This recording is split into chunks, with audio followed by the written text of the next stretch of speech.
Good evening, everyone. It's been great. You got it? Yeah. Okay. So thank you again for spending the evening with us.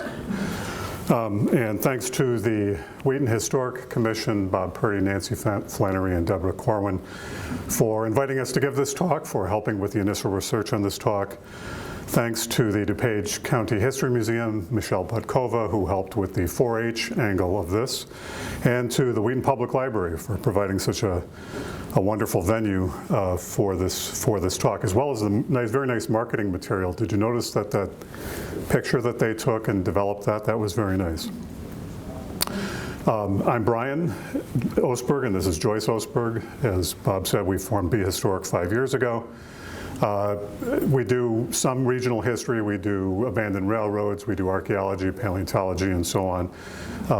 This particular talk is going to be about some regional history, and this is a topic we haven't covered in our YouTube channel as yet, but we might in the future.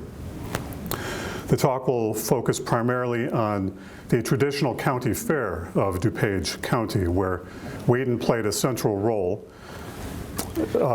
in these fairs that were often held annually and which focused on agriculture and home economics. The talk will also touch lightly on a few of the other Wheaton fairs that have been held over the past 150 years or so. And we'll endeavor to be as fair-minded about this topic as possible, and hopefully you can be as fair-minded as possible as well. And we'll avoid making more bad fair puns. Is that fair? The primary sources for this talk include period maps, period newspapers, and period photographs. That's where we primarily get our information from. So let's begin. So we tend to think of the county fair as always being held in Wheaton, an annual event from the earliest days to the present. But as we'll see, this was not always so. Although Wheaton played a central role in the DuPage County Fair, it has changed roles over time. And so we're going to be talking about 4 primary periods related to the DuPage County Fair. The first period went from the mid-1850s to the early 1910s, and it was the DuPage County Agricultural and Mechanical Society period. That's a mouthful. The second period that we're going to talk about is the Wheaton Country Fair time frame, which was a very brief but spectacular fair that was held, one of the biggest in northern Illinois, one of the biggest county fairs in northern Illinois. The third period we're going to talk about is the 4-H club period, which went from the mid-1910s to the mid-1950s. And the fourth is we'll call it the modern period of the DuPage County Fair that went from the mid-1950s to the present day. And so, let's talk about the DuPage County Agricultural and Mechanical Society period first. It's difficult to keep saying that over and over again. I think as most of you know, DuPage County was carved out of Cook County in 1839. Whereas Illinois became a state, achieved statehood in 1818. So for more than 20 years, DuPage County didn't exist within Illinois. The first county seat of DuPage County was Naperville. And this stands to reason because it was the most populated settlement in DuPage County at that time. Now a few of these, to make sure I pick up the right thing. This is an 1841 map of Illinois. It's one of the first maps where DuPage County shows up, way up there, the blue. This is an 1862 map of DuPage County showing all the townships, Naperville, Lisle, Downers Grove, Milton, where we live, of course. And the interesting thing to note here is even as late as 1862, this is long after the county had started, there's Naperville with a population, Naperville Township with 2055 residents, and Milton Township with 488. And it was most of the highest population continued to be down in the Naperville Township for decades after the county first started. It made perfect sense that Naperville was the county seat in the earliest days. So there was no county fair during the early formative years of DuPage County. from 1839 onwards, and it wasn't until October of 1853 that the first meeting of the DuPage County Agricultural and Mechanical Society took place, and a fellow by the name of Lewis Ellsworth of Lisle was elected as the first president. The goal, the aim of this agricultural society was to promote agriculture, horticulture, manufacturing, mechanical, and household-related arts. And one of the primary vehicles for doing this promotion was the annual county fair that would be held in late September and early October of every year. Now, as Naperville was then the county seat of DuPage County, the first two county fairs were held in Naperville in 1854 and 1855. However, back then it was very inconvenient to travel from the north end of the county to the south end of the county. You have to remember there were very few roads, and the roads that did exist were rutted and very difficult to get over. So it might take a half a day or more for somebody to get from the north end of the county to the south end of the county to attend a county fair. So they sought a more central location. Now, there was Wheaton in Milton Township.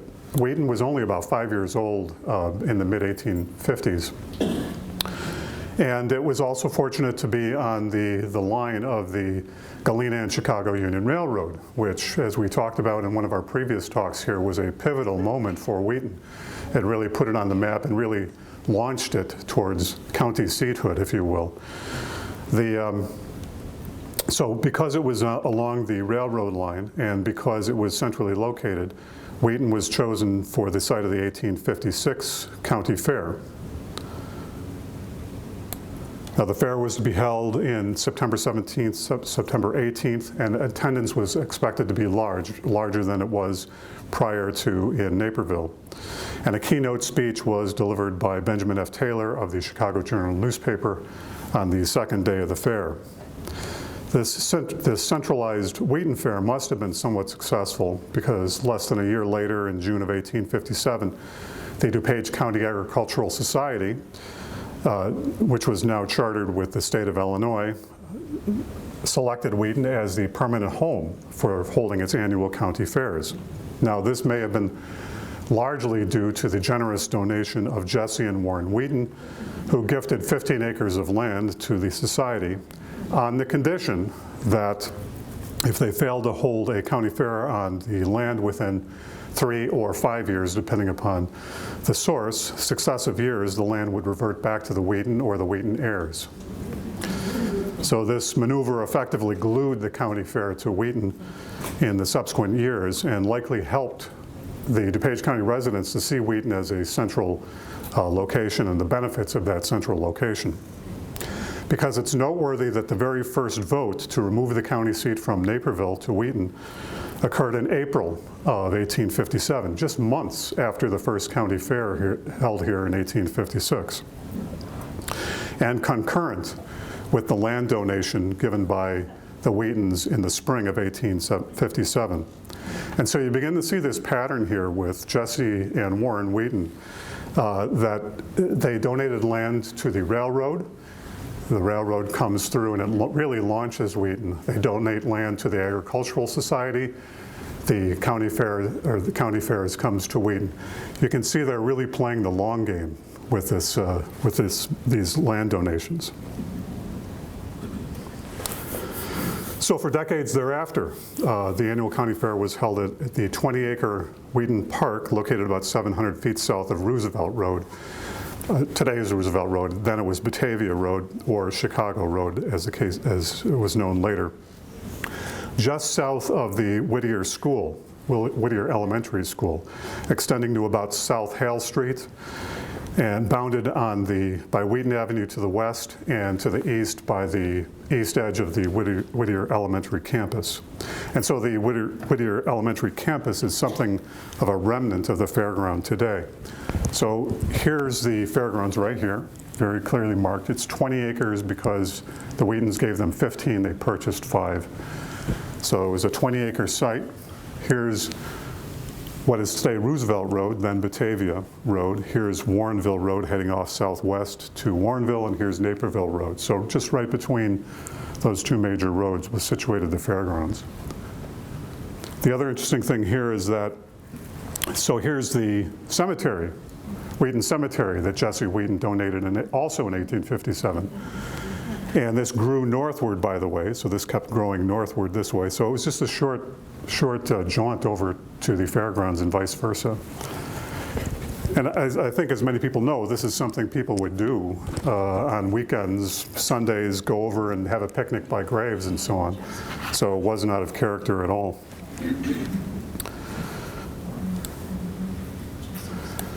Now, in case you're wondering whether the annual fair was held during the Civil War years, we can verify that the fair was indeed held on 1860, 1861, and 1864 from newspaper accounts, and so it appears that it continued to be held throughout the Civil War period.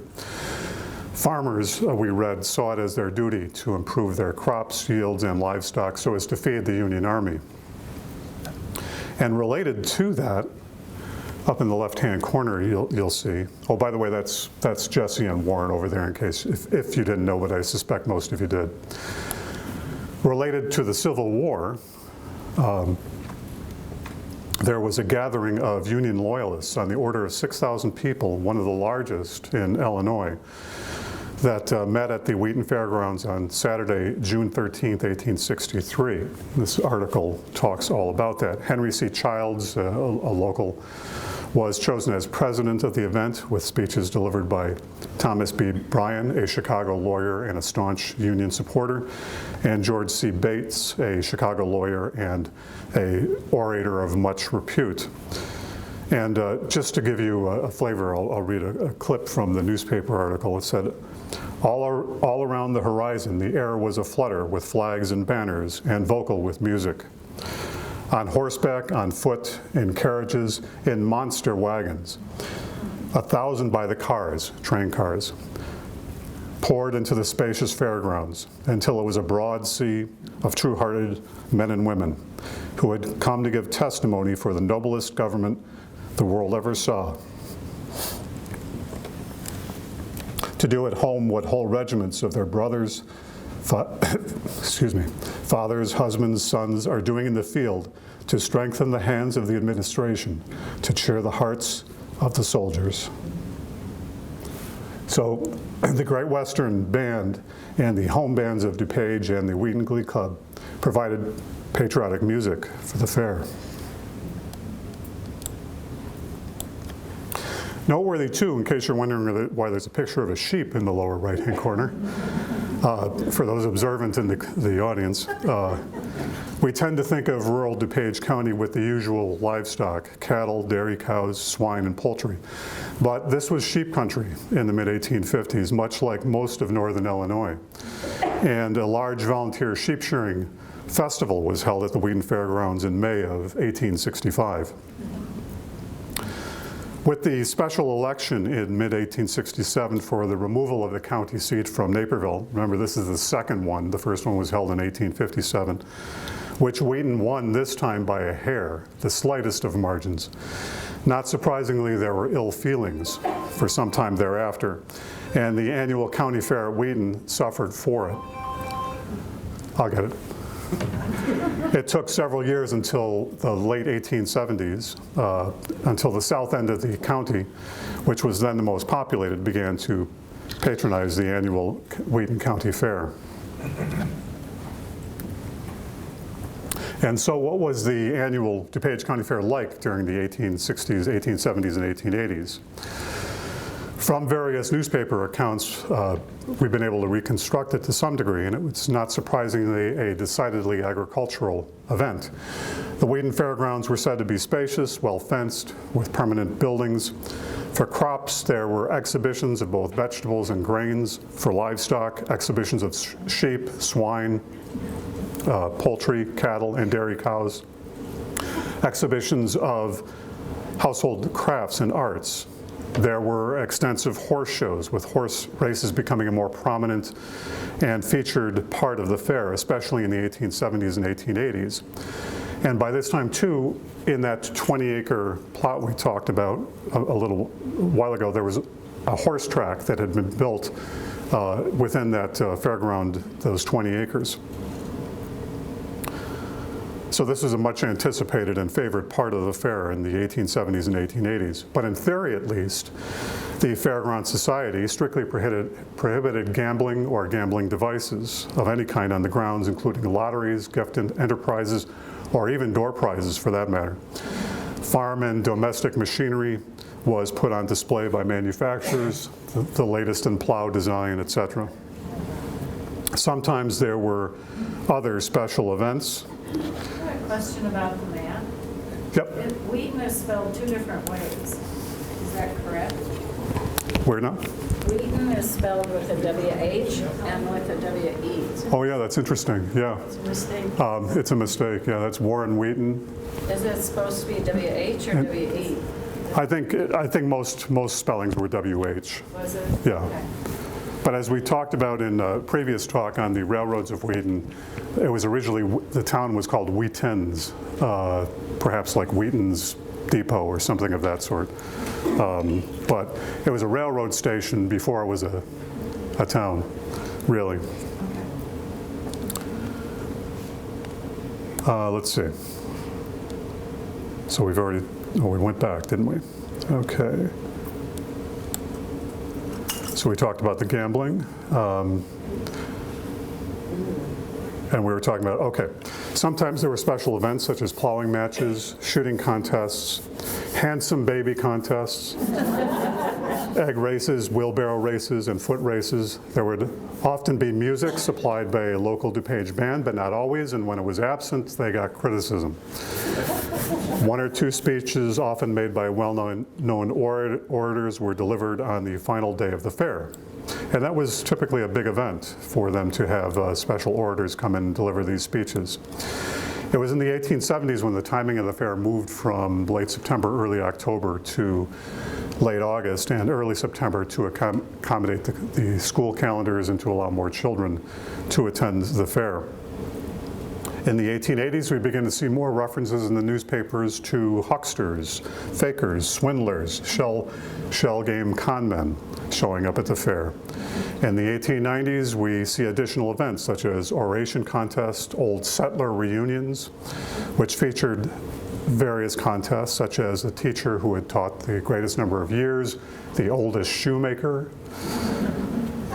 the oldest county official, and so on. But it should be noted that in spite of their popularity during these decades, and it was fairly well attended on most years, it was not a money-making affair. Year to year, they barely broke even. For example, in 1878, the newspapers reported that after paying all expenses for the 1877 county fair, that the DuPage County Agricultural Society had a cash balance of 41 cents. And if you're thinking that was a lot of money back then, no, it was not. That would have been about $25 in today's money. So with such tight margins, there was often little money to make repairs, to upgrade facilities. And by the late 1880s and 1890s, we see indications that interest and attendance was falling off at the annual county fair. Perhaps this was due to increased mobility. People had more access to trains to go to places like Chicago, Aurora, Elgin, where they could perhaps get greater amusement for their hard-earned dollar. Or perhaps it was due to the fairgrounds falling into decay and disrepair. We don't know. But the beginning of the end of the Wheaton Fairgrounds came in 1897 when the horse sheds at the fairgrounds were destroyed by fire. And remember, the horse racing was quite popular. Then in the spring of 1898, the Fair Association realized that something needed to be done to improve the decaying fairgrounds, especially as declining revenues placed the Fair Association in danger of going bankrupt and losing the Wheaton Fairground donation. Recall that continuous non-use results in the forfeiture of the property.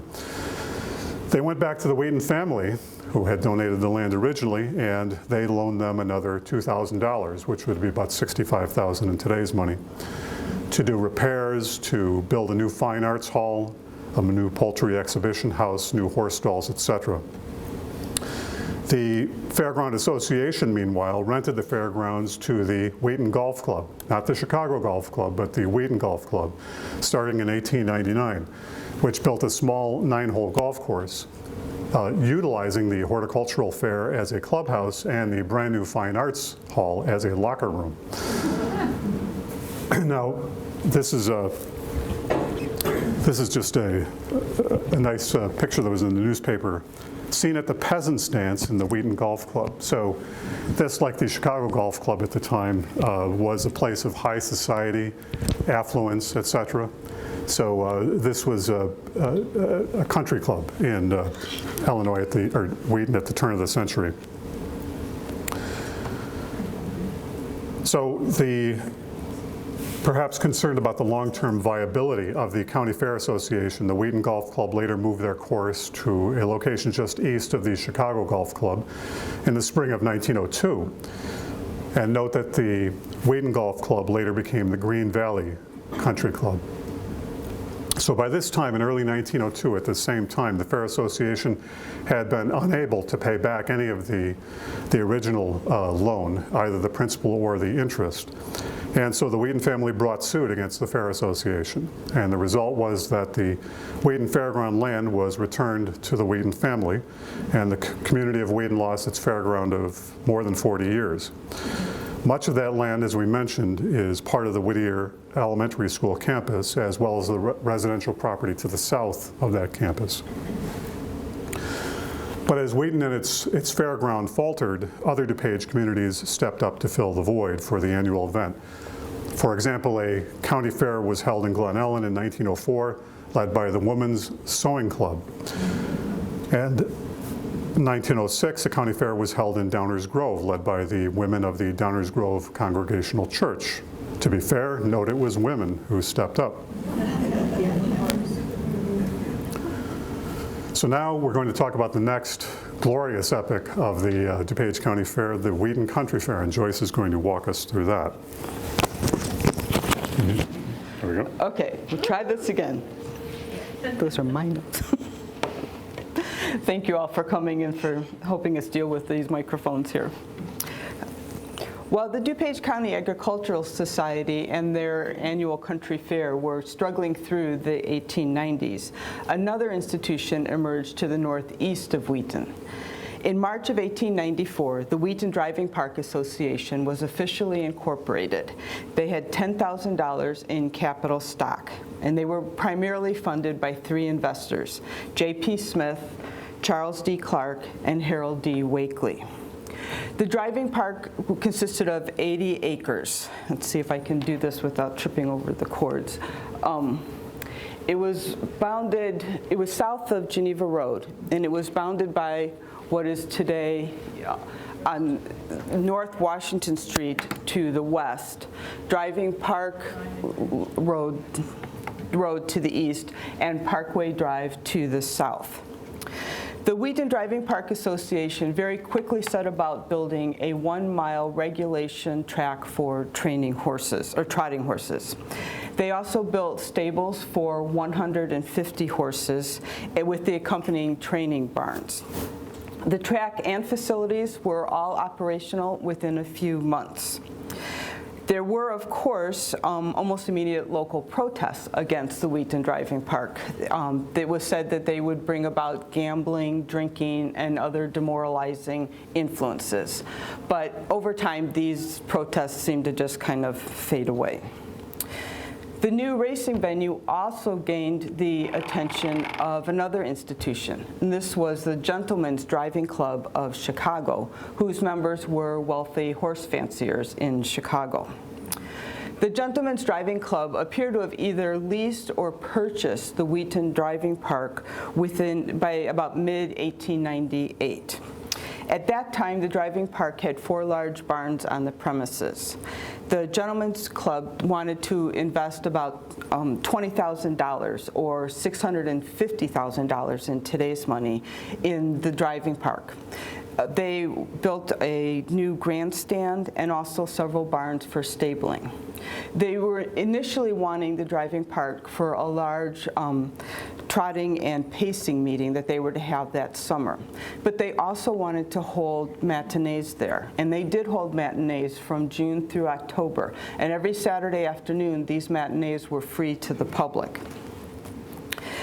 After several successful seasons of matinees, in 1907, the Gentlemen's Driving Club decided they wanted to invest more heavily in the venue. And they also thought that they would like to start holding a country or county fair. And they entered into discussions with the DuPage County Agricultural Society, which happened to still be kind of limping along. In February of 1907, the club was putting the final touches on their new investments. They had a brand new clubhouse and 5 large new barns, each with stables for 20 horses. The clubhouse was supposed to have all the conveniences for the wealthy horse fanciers. There was a kitchen, dining hall, and men's baths on the first floor, and the second floor was given over to accommodations for women. I was just getting that. The picture on the upper left is a trotting horse. This was actually taken at the Wheaton Driving Park. The photograph on the upper right is of the clubhouse that was built.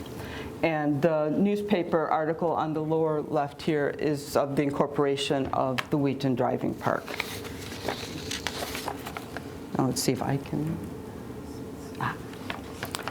By July of 1907, the combined efforts of the DuPage County Agricultural Society and the Gentlemen's Driving Club had confirmed that they would be holding a fair. And the official name for this fair was the Wheaton Country Fair. And the intent was to make this the most massive regional country fair that had been held in northeastern Illinois up to that time. It would feature horse shows and races, but it would also have livestock, poultry, baking, sewing, and domestic science exhibits. There would also be a variety of entertainments and shows going on at the fair.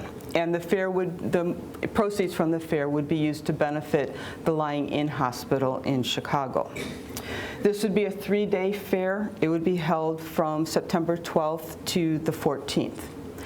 But although this fair was called the Country Fair and had all the trappings of a country fair, make no mistake, this was an event planned for and by the wealthy patrons of Chicago. As the fair dates approached, new exhibits and attractions were added. There would be a women's automobile race, there would be several long and short automobile races, even a 10-mile automobile race. Now, in 1907, automobiles were a new and novel invention, so automobile races were going to attract a lot of attention. It's something people wanted to come and see. There would also be a dog show, a men's basketball game, and other collegiate athletic events for both men and women. There would be greased pigs, potato sack races, and also balloon races and airship contests. The International Harvester Company was going to have a large display of machinery. There would be a dairy exhibit complete with cows being milked by machinery, which was also a rather new thing in that time frame. And there would also be the Old Settlers Program, which would honor the oldest citizens of the county. And the fair would also include, and I quote, "a grand, lurid, strenuous, bewildering midway with its old and new freaks and features, devices, and forms of diversions." The midway was where the carnival rides, the shows, and the other attractions were held at the fair. The 1907 fair had an official poster and the official colors of red and white. The poster is shown on the left side of the screen there. The exhibits at the fair were placed in the infield of the track in long pavilions in the shape of a gigantic cross.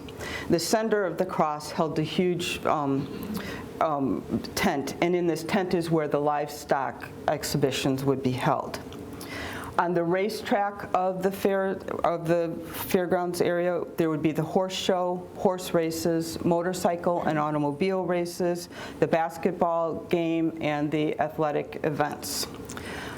behind the infield is where the cross and all the exhibits were set up, the inner part of the track. So behind that is where the balloons and airships would be tethered and where they would take off and start their races. Large crowds were expected to attend from Chicago, Aurora, Elgin, and Joliet. The Wheatonites were told to, quote, "Brush up your premises, get a smile on your face. If any of the visitors want to shake hands with you, shake. The fair proposition should be an annual event. The visitors may want to come next year and they can tell a lively town. The bandwagon is moving towards the fairgrounds. Get in the procession." Special train service was arranged to and from Wheaton with the Aurora, Elgin, and Chicago Electric Railway, and also with the Chicago and Northwestern steam-powered railway. These negotiations with the railways included reduced fares and increased accommodations, so extra cars, extra trains. The 1907 fair was very heavily covered in the newspapers, and this was unusual for country or county fairs at that time. But considering there are a lot of wealthy patrons in this fair, that might have been one reason why the newspapers were following it so closely. The middle left inserts are of society women who attended the 1907 fair.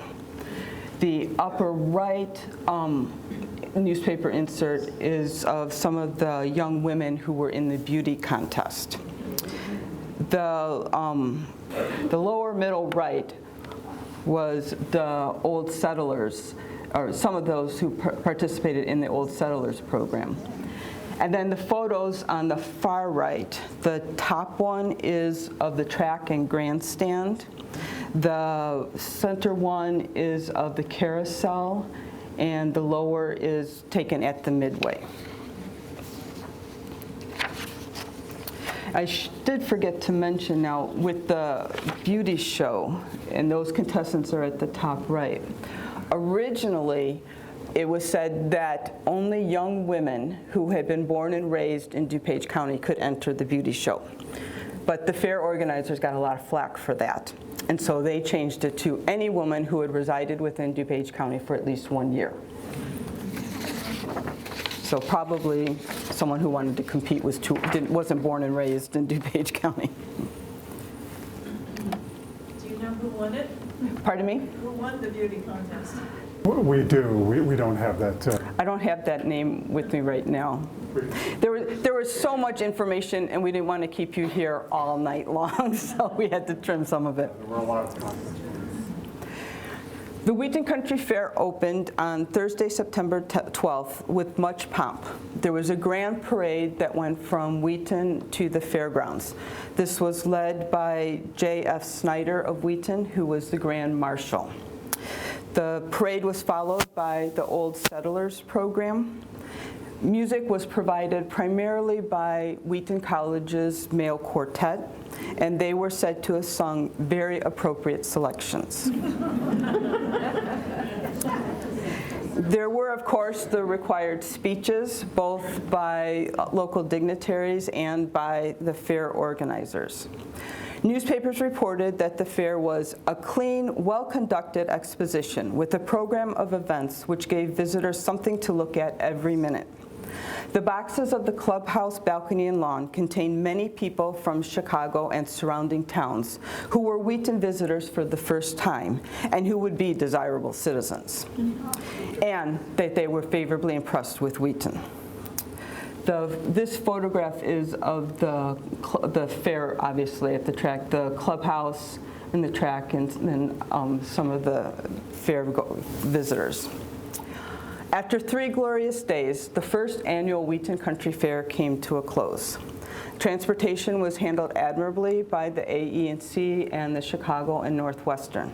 It was said that over 25,000 people attended the fair over the course of the 3 days. This was 10 times the population of Wheaton at that time.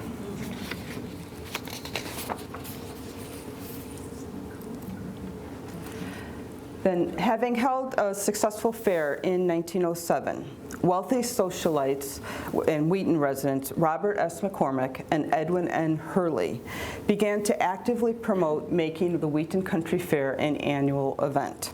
They went around visiting the local merchants and residents. In the spring of 1908, a stock company was formed, the Wheaton Country Fair Association. It was capitalized at $10,000, or about $260,000 in today's money, and that money would go to pay the expenses of the fair each year. The fair was not headquartered in Wheaton. It was not headquartered in DuPage County. It was headquartered in Chicago. That's where the wealthy patrons were living. Only about 20% of the financing for the Wheaton Country Fair Association came from local Wheaton investors. The Wheaton Country Fair Association planned to make the 1908 fair an even bigger and better event than the 1907 fair. It was planned to go over 5 days, from Tuesday, August 25th to Saturday, August 29th.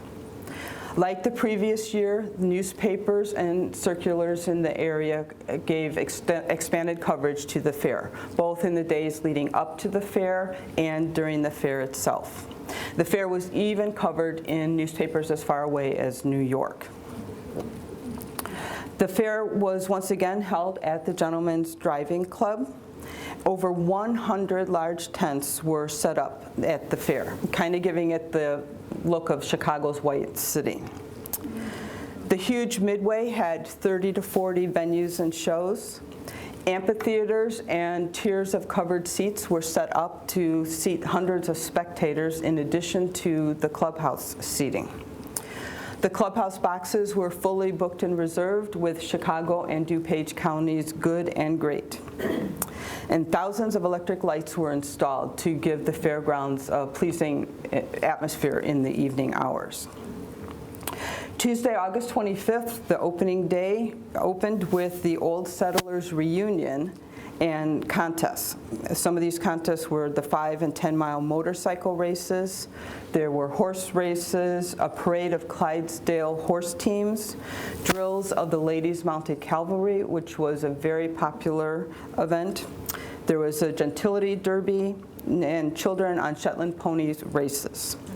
There was a much anticipated beauty show with its anonymous judging, and the baby show. And this was capped off by the balloon ascension of Aeronaut Colonel Charles A. Coey. He operated the largest balloon ever operated, the prize-winning Chicago balloon. This is a photograph of the fair showing many of the tents erected. Again, we have newspaper coverage of the high society women at the fair, and an article showing the fair and its, the title of the Wheaton Country Fair. Now, due to high winds on the opening day, the very much anticipated ascension of Coey's huge balloon was delayed until 6:40. Now, the large photo on the left, this is actually the front page of sheet music for the song, "Won't You Come Up and Spoon in Coey's Chicago Balloon?" Which is very interesting because when the balloon ascended, Coey had 3 guests with him, 2 of which were young women. The photo on the right is of the large Chicago balloon that he was flying. The balloon traveled about 20 miles to the southwest of Wheaton, and it came down to land in Sugar Grove. But the landing did not go as planned. They first tried to land by anchoring the balloon on a pile of railroad ties, but they missed the ties. And then as the balloon was going back up in the air, the anchor line got caught on the dinner bell pole at the Meyer farm. So as the balloon's going up, it's pulling on that pole, and the dinner bell is clanging continuously, which raised the alarm for all the neighbors around there. And so the farmers and their families came rushing to the Meyer farm to find out what the emergency was. But with all the extra hands on deck, they were able to safely land the balloon. And the occupants of the basket said it was a very enjoyable journey. Wednesday, the 26th, was Automobile Day. And this featured automobile races and an automobile gymkhana. The gymkhana was said to be a cross between a medieval joust and an automobile demonstration. So the entrants in it would perform different feats while they were driving their automobile. Wednesday also included judging of the agricultural and domestic sciences and fine arts. These exhibits were all in a huge tent in the infield, and it was said that it attracted farmers from all over northeastern Illinois. The tent was lined with prize-winning livestock, vegetables, grains, and flowers. There were also glass cases containing cakes, pies, ginger snaps, donuts, cornbread, devil's food cake, and one indescribably good common rye bread that was said to be, quote, absolute poetry in its perfection. Somebody really liked that rye bread. There were more than 40 babies entered in the baby contest. There were categories for singles, twins, triplets, and quads. Now, unlike the beauty contest, which was judged from photographs, the baby contest was judged live. So there was probably a lot of cooing and crying and other noises at that exhibit. Thursday, August 27th was Political Harmony Day. I'm not touching that. Political candidates from both parties were to meet and greet each other in a general handshaking event. Thursday also prominently featured horse shows, including the running of 4-horse chariots driven by high society women. This was the gentility race. There was also trotting and pacing horse races, and then the very popular mounted cavalry squadron. This was composed of 16 young Wheaton women who were commanded by Colonel John Cady. And they made appearances throughout the day and actually throughout all 5 days of the fair, and they were a very popular event. Thursday also featured the Olympic-style races, and it was said that college athletes had come from some distances just to participate in these races. The photo, the newspaper insert on the left, that are some of the entrants from the baby show, and the photo on the far lower right, that's the women's mounted cavalry. Local newspapers reported that each day of the fair, before dawn, large clouds of dust could be seen on the country roads leading to Wheaton and from Wheaton to the fair, as large wagons, family carriages, and automobiles were heading to the fair. It was said that many of the horses had their tails done up with ribbon into artistic knots, and their manes were nicely braided. Friday, August 28th, was Neighbors' Day. And its featured exhibitions were the horse show classes and the parade of prize-winning livestock that had been judged on earlier days of the fair. Saturday, August 29th, was the final day of the fair, and this was called Chicago Day. And it included a parade of the horse show winners from the previous day's judging. It also was the much anticipated announcement of the winners of the beauty show and the baby show. And in addition was a presentation of cups, prizes, and awards that people had earned at the fair. One of the prominent winners in the women's horse show was 30-year-old Mrs. Jarvis Hunt, or Mary Louise Coleman Hunt. She was the wife of the prominent Chicago architect Jarvis Hunt, and she took top prizes every year in the Wheaton Country Fair. Oops, and I forgot to shift the slide. The photo in this slide was taken, it's the view from the grandstand out where everybody else sat on the bleachers. The top newspaper inset is of the horse show winner, possibly Mrs. Jarvis, and 3 hostesses. The lower left newspaper is of some of the high society women in attendance. The far right photograph is the 2 high society women and their children. And then in the lower photo, it's the far left one is Mrs. Jarvis. And then we have beauty show entrance, and on the far right is an advertisement for the Wheaton Country Fair and the AE&C handling the entertainment. Oops, I wasn't quite finished there. It was said that the AE&C did a wonderful job in handling the transportation for the fair. It's also very likely that the AE&C provided the electricity for the lights that were installed at the fair. When all was said and done, over 50,000 people attended the 1908 fair. And it was said that this was done in a manner that reflected very well on the Wheaton community.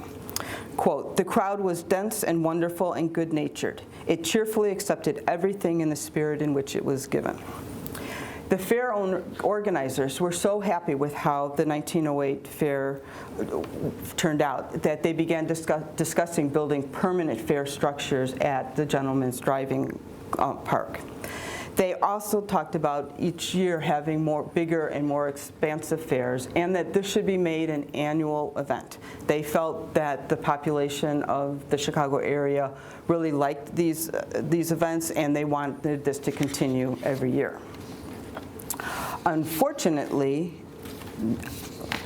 1909 got off to a rather rocky start for the fair.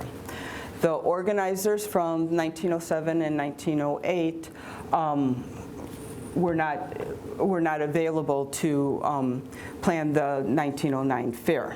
Sorry, I'm just realizing I forgot. I'm going to go back a couple slides because I forgot to talk about. Oh. Sorry, no, I guess it's coming. I thought I kind of lost my place a little bit.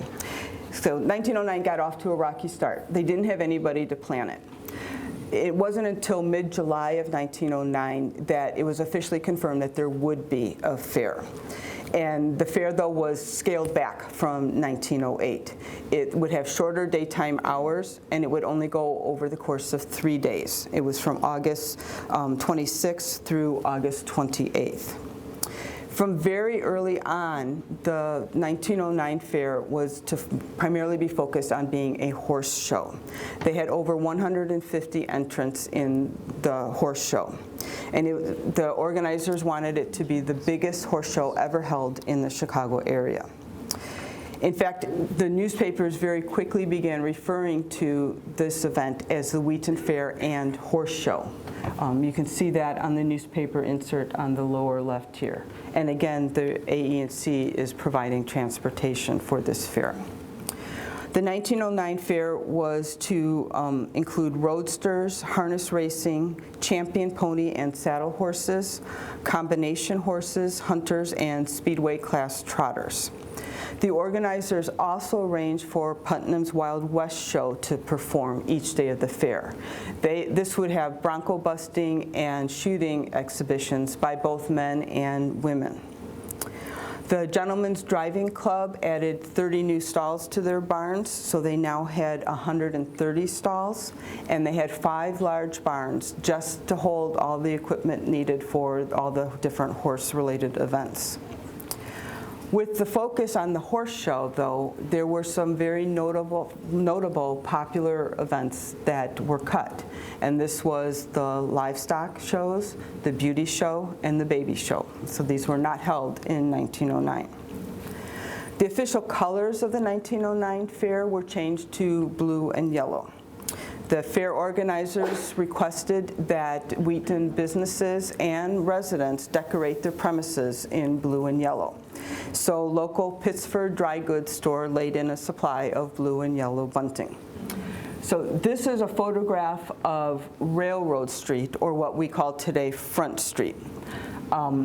We've obviously colorized this. It was a black and white photo, but we showed the blue and yellow bunting. But you can see where the bunting was held on all of the businesses. People of high society turned out in record numbers for the 1909 show.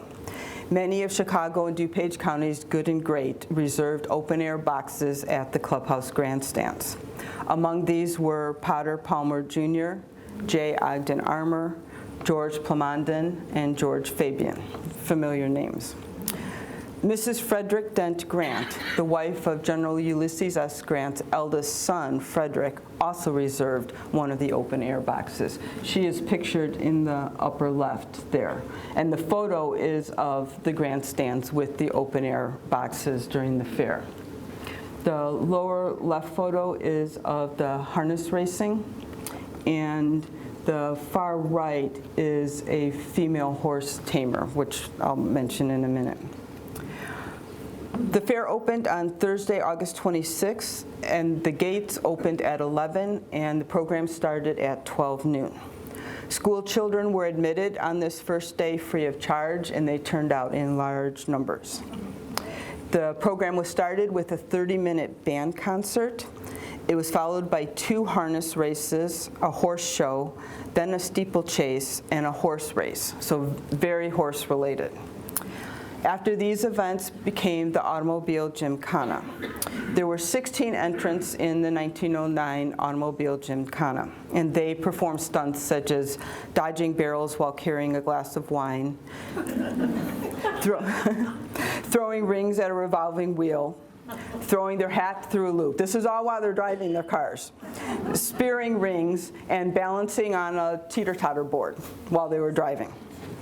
I don't want them on the same road with me. Putnam's Wild West show featured bronco riding and shooting exhibits and the female horse tamer. The Midway had its usual attractions and shows, and this is very popular with the school children. Another event that was very popular occurred Thursday afternoon, and this was the Shetland ponies from the nearby Simpson Pony Farm. These were unbroken ponies, and they were herded to and fro in front of the grandstands by herding dogs. And it was said it was a very well-received form of entertainment. The airship races that were supposed to be held on Thursday had to be postponed until Friday. However, in the afternoon, Miss Dorothy Devanda, a woman aeronaut, made a successful balloon launch. And she ascended about a mile into the air and then jumped out of the basket and parachuted to the ground, landing in a cornfield. That's her photo on the left, and that's her coming down with her parachute there.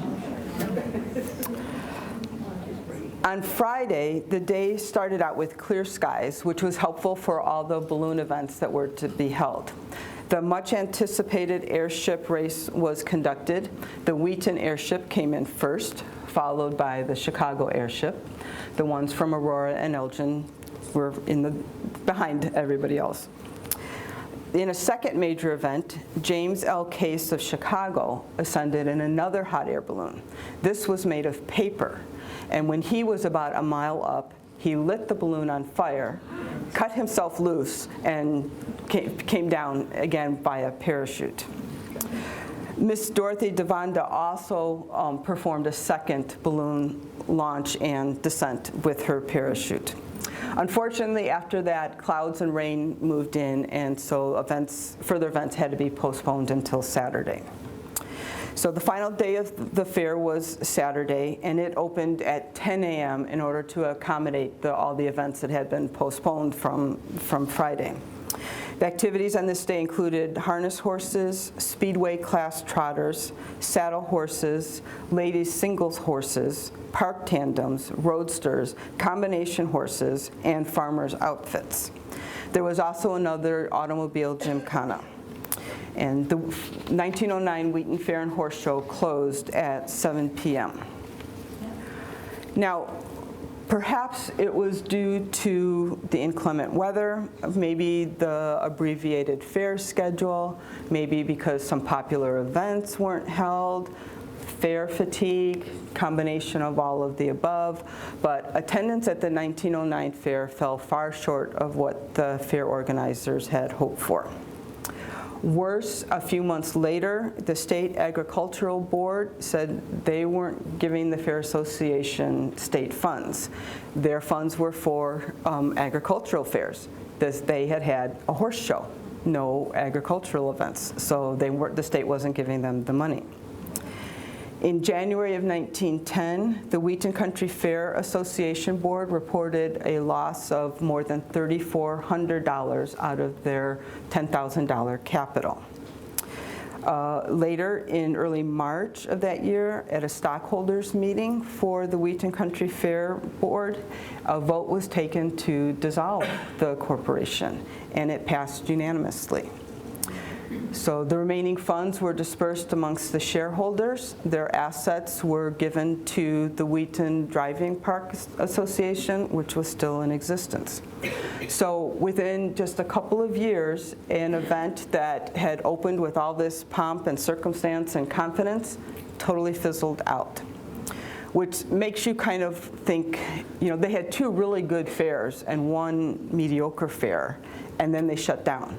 So there probably was something else going on there that just wasn't publicized.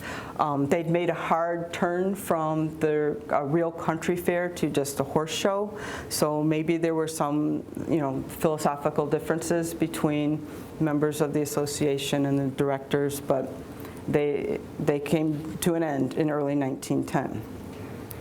The Wheaton Driving Park Association considered holding fairs, but they never really did anything more than talk about it. In 1919, the land was sold to 49-year-old farmer George Simpson. The driving park clubhouse, however, has remained. It was moved, it was a wooden structure, and it was moved in 1922 a few blocks west, and it was converted into a residence. And that residence still exists today on the southeast corner of Wheaton Avenue and Prairie Avenue, and it's on the Wheaton Register of Historic Homes. So the photo on the upper right is the clubhouse as a residence today. The big photo here it's a 1939 aerial photo of the driving park land. So this was taken 20 years after the park was sold to George Simpson. Now we've highlighted it in yellow there, but the track was still very evident 20 years after it was sold to George Simpson. The newspaper articles in the lower left and the lower right corner are both discussing the dissolution of the board and the closure of that business or corporation. The land was sold again in 1955 to Jay Stream of Carroll Stream fame.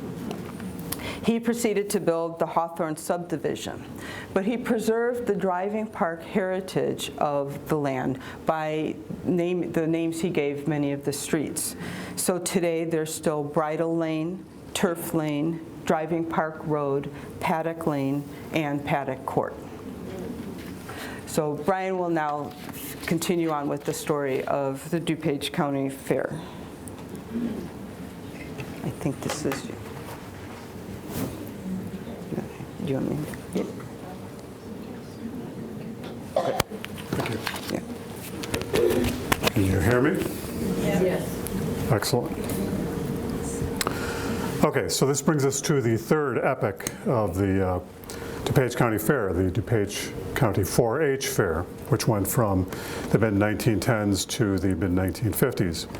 So with the loss of the original Wheaton Fairgrounds and the Wheaton Driving Park grounds, the DuPage County Fair was somewhat set adrift without a permanent home, perhaps with the hangover of too many horse shows and too much high society for many of the county residents.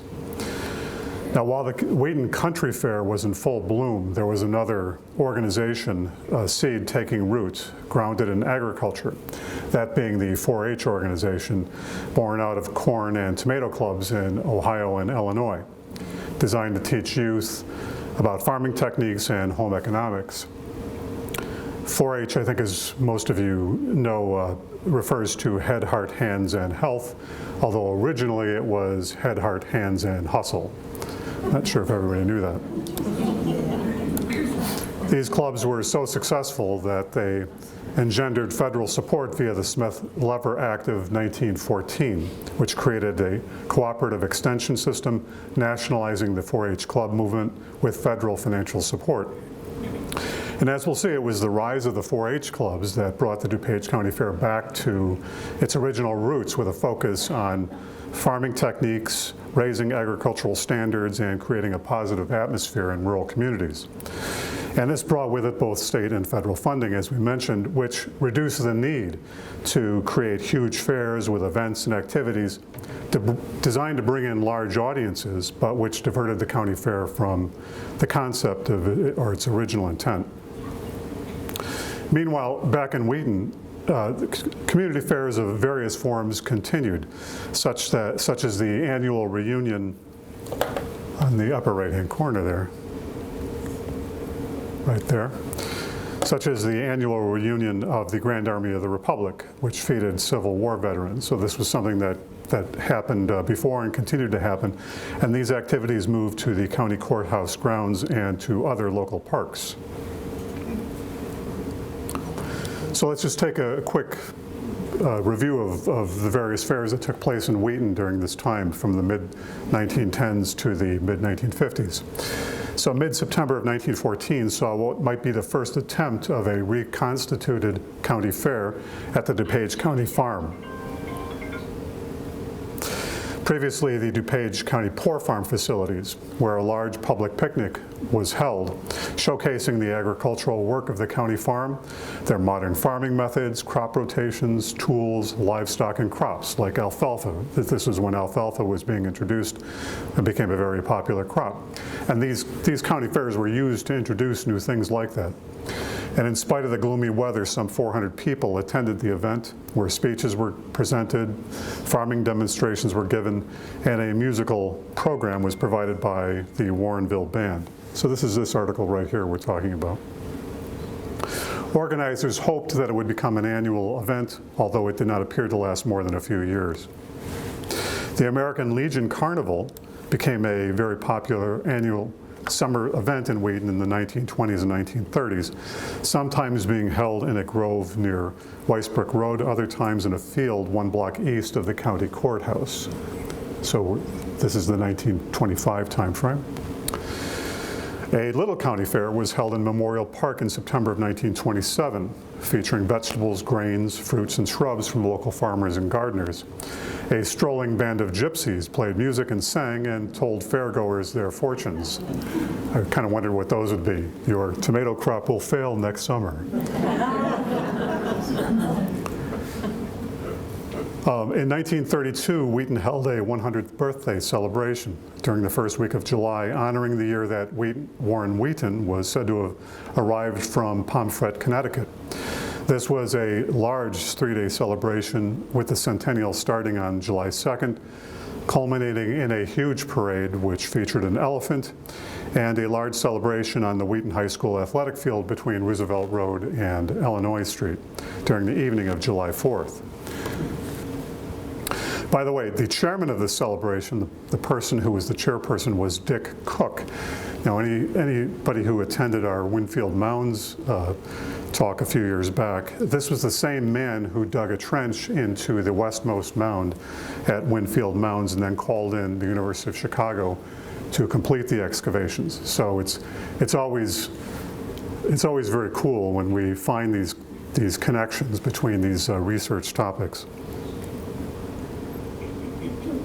Surprisingly, for the 1939 countywide centennial celebration of the founding of DuPage County, remember it was started in 1839, Wheaton played a relatively minor role in a year-long celebration. There were a few minor celebrations at the DuPage County Courthouse for the founding of the county and for the first county election, and they also hosted a music festival in August. But the culminating celebration and the week-long festival of the DuPage County Centennial was held in Naperville in September of 1939. Another small-scale Wheaton Country Fair, organized by the Victory Garden Committee, took place in September 1943. This was a 2-day affair, starting with a parade with educational, horticultural, hobby, 4-H, and farm exhibits that were set up in the village garages, and was capped by a dedication to servicemen, a plaque in Memorial Park. This was, after all, in the middle of World War II. However, the annual DuPage County Fair became the purview of the DuPage County 4-H clubs during this period, which received a small amount of state funding to carry on annual moderate agricultural-oriented fairs. Wheaton no longer had permanent fairgrounds, and so the annual fair moved about from year to year, sometimes lingering in one spot for a few years, but no community laid permanent claim to it, nor did it always go by the title of the DuPage County Fair. For example, in 1922, a large, right up here, a large DuPage County Fair was held in Lisle, likely Reedy's Grove near Maple Avenue and Route 53. In August of 1931, the DuPage 4-H Club Fair was held at a private farm, a farmer by the name of Robert Plain. This is an amusing directions given in the newspaper article. It's located 2 miles west of Gary Avenue on the south side of the first gravel road after the Chicago Great Western Railroad tracks and south of North Avenue. I'd like to go find out where that was sometime. In September of 1933, the DuPage County 4-H Club led its annual fair at the Peabody Farm, Mays Lake, then in Hinsdale. Again, another cool tie-in with research we've done in the past. In 1944, the 4-H fair returned to Reedy's Grove in Lisle. In 1948, the fair was split between 2 locations, in Naperville and Wheaton. In 1950, the DuPage County Trade Fair was mixed with the Villa Park Pioneer Day Festival held near Villa Avenue in Villa Park, which included the Miss DuPage County competition. That's where that went. The 4-H Club Fair that same year, meanwhile, took place at the Joe Drendel Farm, northwest of Naperville. You can tell these are very modest fairs that they held when it's at a private farm. Downers Grove hosted the 4-H Club Agricultural Show in 1951. Then for 5 years, from 1952 to 1956, the annual 4-H fair was held at the Murner Fieldhouse at North Central College in Naperville. Although in 1954, a large DuPage County fair was held at the Oak Brook Polo Club in Hinsdale along 22nd Street and York Road. As is evident, I think, from this, you can see that the DuPage 4-H Club Fair moved about, sometimes with additional festivals referred to as DuPage County Fairs, country fairs, trade fairs, taking place jointly or at other locations. Overall, the annual county fair concept became somewhat disjointed and discontinuous in DuPage County during this period. Which brings us to the modern period of the DuPage County Fair, from the mid-1950s to the present. So in April of 1955, the 4-H Foundation was chartered for an official fair in DuPage County, Illinois. They planned to lease or buy 30 to 40 acres of land from the DuPage County Farm in Winfield Township for the location of permanent buildings for an annual fair. And until the land was purchased, the fairgrounds set up, and the buildings were built, the annual 4-H fair would continue to be held at the Murner Fieldhouse at North Central College in Naperville. The new fair would initially be known as the Wheaton District Fair.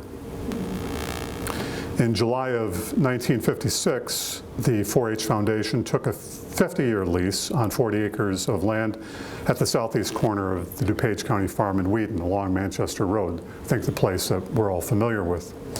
By the middle of 1957, the next year, the new fairgrounds and permanent buildings were ready for fair use, including a large $50,000 building, which is about $340,000 in today's money, to house the home economics exhibits and contests. The first fair to be held at the new DuPage County Fairgrounds was from August 2nd to August 4th, 1957, which featured almost 800 4-H Club youth members competing for awards in livestock, arts, and crafts. And you can see many of you will recognize that building, but it looks quite different from what it looks like today. That was 1957. Meanwhile, a whole other movement was underfoot to move the county fairgrounds to another location. At that same time, or shortly after the first fair, in October of 1957, the Maywood Park Trotting Association attempted to purchase a 340-acre farm to the northeast of Naperville to be used for horse racing, harness racing, and fairgrounds. Effectively, they would allow DuPage County to use the grounds annually for the county fair, for free, no less. Does this sound familiar as the driving park situation? This facility was to be named the Tollway Fairgrounds. However, within 1 month of the proposal, opposition from the Naperville City Council and citizen groups forced the Tollway Fairgrounds group to withdraw their plans. Meanwhile, back in Wheaton in March of 1958, the name of the fair was changed officially from the Wheaton District Fair to the DuPage County Fair.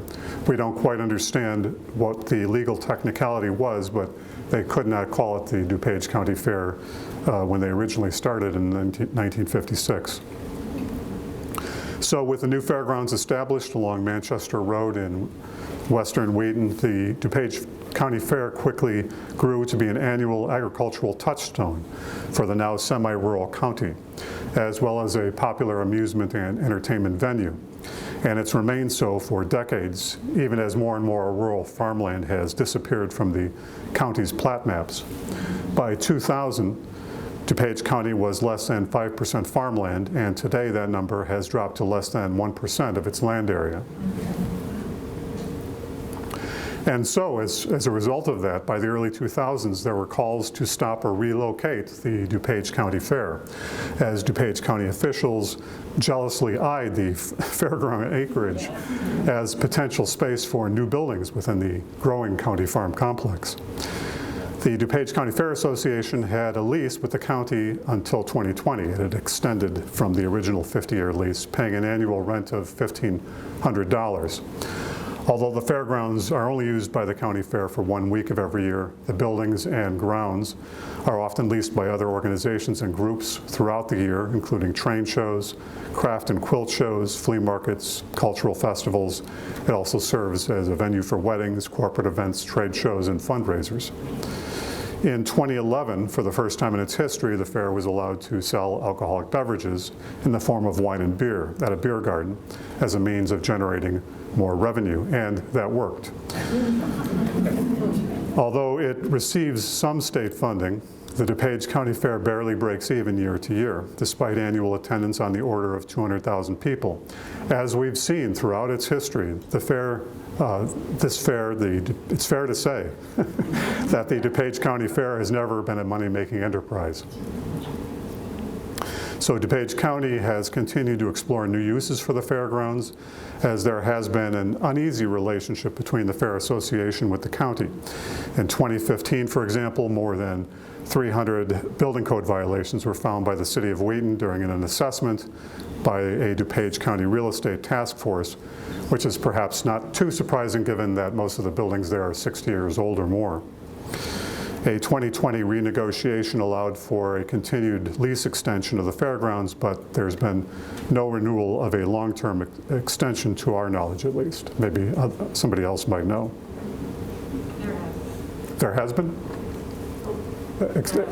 Extending for how long? 2035. 2035, oh. That's off the top of my head. That's good to hear, thank you. So she said it was going to 2035 potentially, so that's good news. So for what it's worth, we'll just go ahead with the last slide here. This is a photograph taken from about 2002 of the DuPage County Fairgrounds on Manchester Road, and they do continue to face an uncertain future nonetheless. I mean, the annual county fairs take us back to our agricultural and rural roots, to somewhat simpler times, for which most residents have fond and nostalgic feelings. As our history, DuPage County history, has demonstrated, once the fairgrounds are lost, annual fairs become disjointed and disoriented. And the annual county fairs are set adrift, meandering from community to community with little continuity. The annual county fair at the traditional fairgrounds is a concept that is easily taken for granted. We tend to think there that it's always been there and always will be. But of course, that's not true. And once it's gone, we will regret its loss. For our own part, we believe that having a place to come home to year over year, a geographic anchor that generations can return to, an annual community celebration, an event that binds us together and reminds us of our roots, no matter how sentimental or overly nostalgic, for ourselves, for our children, and our children's children, is something worth preserving. So, thank you for spending the evening with us. Thank you for listening. If you'd like to learn more, you can go to our Be Historic YouTube channel. You can go to the Wheaton Public Library, which has newspapers on microfilm like the Wheaton Illinoisan, related books. The DuPage County History Museum, just right next door, has maps, historic maps, newspapers, and books, or you can, of course, visit the Fairgrounds. So, this is before we bid farewell, we will do, it's fair to,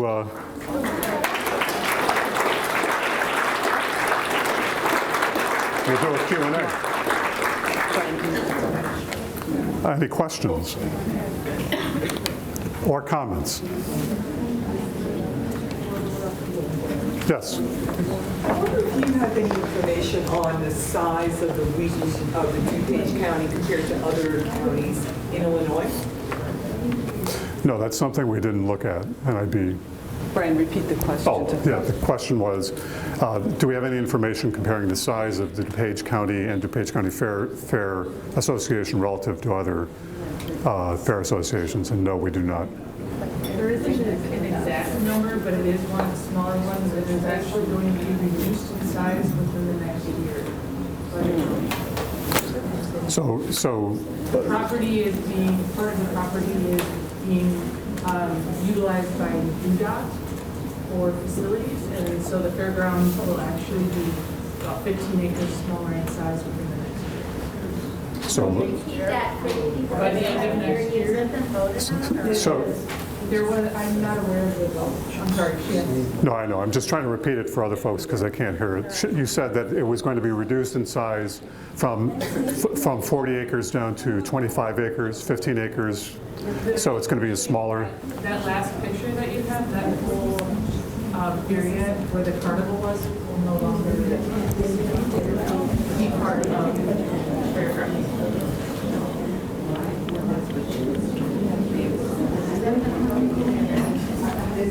Yeah, so this is from about 2002. Yes. That area right there will no longer be part of. Is that for the facilities building? I'm Is sorry? that for a facilities building? I thought I read something about that. Yeah. Plows and equipment. So did you catch any of that? All right, so she said that DuPage County fairs tend to be on the smaller side relative to others, and that they're going to reduce it even further because some of the land is being used for other facilities, 15 acres, so they'll reduce the amount of exhibits or amusements as a result of that. Any other questions or comments? Great thoughts. Yes. When the Wheaton Country Fair was being held, those thousands of people were coming into this area. Where did they all stay? Ooh, that's a good question. They They didn't may go just home. come for the day. Yeah, I think as Joyce said, they had the CA&E to whisk them back home if they chose to. So I think there was more accommodations in various hotels. There was a handful of hotels in Wheaton, but nothing to house tens of thousands of people. So there might have been some people taking them into people's homes, but I think Joyce probably got it right to say that most people just went home at the end of most days, back to Chicago or wherever they came from. Did you have a question? I was going to ask if the people came back and forth or if they stayed around town, because you said that a lot of them came horse and buggy, so I was wondering if... Right, they did takes come a long from, time. right, and so those folks would have come from the surrounding countryside and probably went back to their own homes. Yeah. Other questions or comments? Yes. Just clarification. You had said all roads lead to Wheaton, and Wheaton originally was the railroad station, basically. I think I misunderstood. The ads talk about it, the trains would stop at Fifth Avenue Station, which is Naperville. So, No, Fifth Avenue's in Chicago. the Fifth Avenue station was in Chicago. And at that, this would go into the downtown Chicago, was called the Fifth Avenue station. And then they have to come out here. Right, right. Does that clarify? I think so. Okay. Other questions or comments? Yes? And Electric Avenue used to have a station, and that is, you can run from Electric Avenue to the Fairgrounds, basically. So you're talking about Electric Avenue on the northwest side of Wheaton? Yeah, Electric Avenue along Jewel Road was where one of the Jewel Road station was located, right along the Prairie Path, and there were multiple stations along there, and that was one of them. And you could, as today, you could run all the way directly into Wheaton. Other comments, questions, great thoughts? Thank you very much. Thank you.